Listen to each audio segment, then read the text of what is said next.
You could be doing everything right on the bike. Perfect intervals, disciplined training blocks, a power meter that never lies, and still be getting slower. Not because your legs aren't strong enough, not because your bike isn't dialed in, but because of 7 ordinary things you're doing off the bike. Things so normal, you've probably never once connected them to your cycling performance. One of these habits alone can quietly erase weeks of hard training. Combine 2 or 3 of them, and you're basically pedaling with the brakes on. By the end of this video, you'll know exactly which habits are working against you, and more importantly, exactly how to fix each one starting today. Hey, and welcome back. If you've ever finished a ride wondering why your legs felt flat, despite a solid training block, or why your recovery seems to be getting worse instead of better as the season goes on, this video is for you. We're going to walk through 7 everyday habits, grouped into 4 categories: sleep, hydration, recovery, and posture, that quietly sabotage cyclists of every level, from weekend warriors to competitive racers. These aren't obscure, high-level training secrets. They're small, common mistakes that are easy to overlook, and thankfully, even easier to fix. Let's get into it.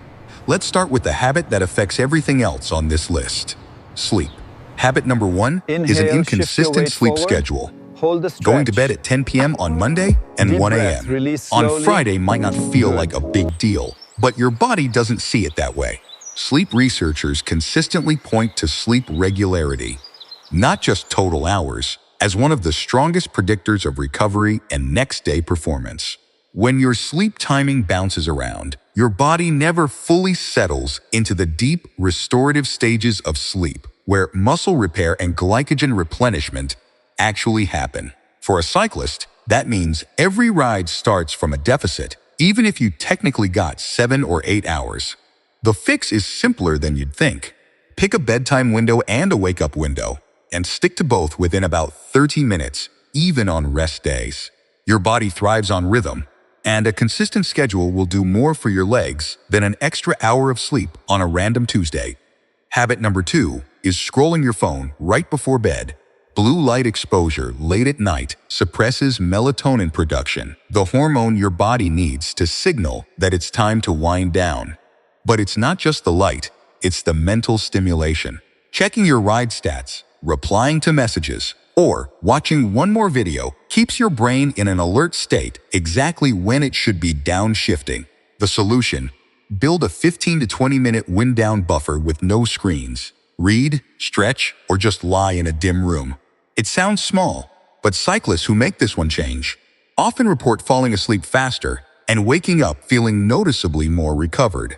Next, let's talk about hydration, because most cyclists get this wrong in ways that have nothing to do with drinking during a ride. Habit number 3 is only hydrating while you're actually cycling. If the first sip of water you take all day happens when you clip into your pedals, you're already behind. Even mild dehydration, as little as 2% of your body weight in fluid loss, has been shown to reduce endurance performance and increase perceived effort. That means the ride feels harder than it should before you've even hit the first hill. The fix is to hydrate proactively, not reactively. Aim to drink water consistently throughout the day, and pay attention to your urine color as a simple gauge. Pale yellow is the target. Starting a ride already hydrated changes everything about how those first 30 minutes feel. Habit number 4 is ignoring electrolytes, especially on longer or hotter rides. Plain water alone doesn't replace the sodium, potassium, and magnesium you lose through sweat. Without them, you can actually dilute your blood sodium levels by overhydrating with water alone, which leads to cramping, fatigue, and in more serious cases, a condition called hyponatremia. This is especially common in cyclists who ride for more than 90 minutes in the heat. The fix here is straightforward. Add an electrolyte mix to your hydration routine on any ride longer than an hour, or in hot conditions, and consider a small amount even on your regular daily water intake if you sweat heavily. Quick pause. If this is already making you rethink your routine, that's exactly the point. Hit like on this video so more cyclists dealing with the same plateau can find it, and subscribe if you want more evidence-based cycling content like this. Now let's get into recovery, because habit number 5 might be the biggest one on this entire list. Habit number 5 is skipping true rest days, or worse, treating every easy day as an opportunity to sneak in more intensity. This is incredibly common among motivated cyclists. You feel good, so you push. You feel behind, so you push harder to catch up. But recovery isn't the absence of training, it's an active part of it. Your fitness gains don't happen during the workout itself. They happen afterward, when your body repairs and adapts to the stress you just placed on it. Skip that repair phase consistently, and you're not building fitness, you're accumulating fatigue. Over weeks and months, this shows up as unexplained flatness, elevated resting heart rate, irritability, and performance that plateaus or even declines despite training harder. The fix is to treat rest days as non-negotiable training days. Schedule at least 1, ideally 2, full rest or true active recovery days per week, and resist the urge to just spin a little harder. If you use a training platform that tracks recovery metrics like heart rate variability, use that data as a green light or red light system, not just a suggestion. Now let's talk about posture, both on and off the bike, because this affects performance in ways most cyclists never connect back to their training. Habit number 6 is poor posture during the other 23 hours of your day, specifically sitting hunched over a desk or a phone for hours at a time. This creates tight hip flexors and a rounded upper back. On the bike, tight hip flexors limit your ability to generate power through the full pedal stroke, and a rounded back makes it harder to breathe efficiently in an aerodynamic position, since your diaphragm has less room to expand. The fix is to counteract desk posture with targeted mobility work. A few minutes of hip flexor stretches and thoracic spine mobility drills, done consistently, can meaningfully improve your position and power output on the bike within just a few weeks. Habit number 7 is riding with an improper bike fit, or more specifically, a bike position that hasn't been adjusted as your flexibility, strength, or riding style has changed over time. A saddle that's slightly too high or too low, handlebars that are too far forward, or a reach that no longer matches your current flexibility can all cause you to unconsciously compensate, rounding your lower back, overextending your neck, or shifting weight unevenly onto one side.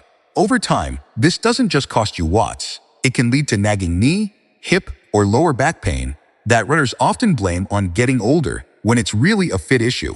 The fix is to get a proper bike fit, or at minimum, revisit your current setup every year or after any significant change in your training or body composition.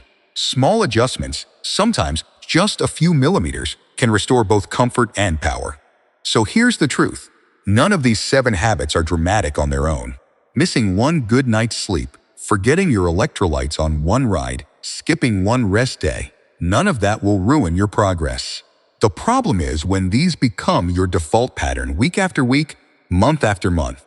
That's when small inefficiencies compound into a performance plateau that feels mysterious, even though the cause was hiding in plain sight the whole time. The good news is that fixing these habits doesn't require more time on the bike or a more complicated training plan. It requires small, consistent adjustments to your daily routine. Going to bed at the same time, sipping water before you're thirsty, respecting your rest days, and paying attention to your posture, both on the bike and off it. Start with just one habit this week. Once it feels automatic, add the next one. Cyclists who make these changes consistently report better energy, faster recovery, and progress that finally feels like it matches the effort they're putting in. If this video helped you spot a habit you didn't realize was holding you back, do 2 things for me. First, drop a comment telling me which one of these 7 surprised you the most. I read every comment and it helps me know what to cover next. And second, subscribe and turn on notifications, because next week we're covering the 5 nutrition mistakes that are quietly killing your endurance, and you will not want to miss it. Thanks for watching, ride safe, and I'll see you in the next one.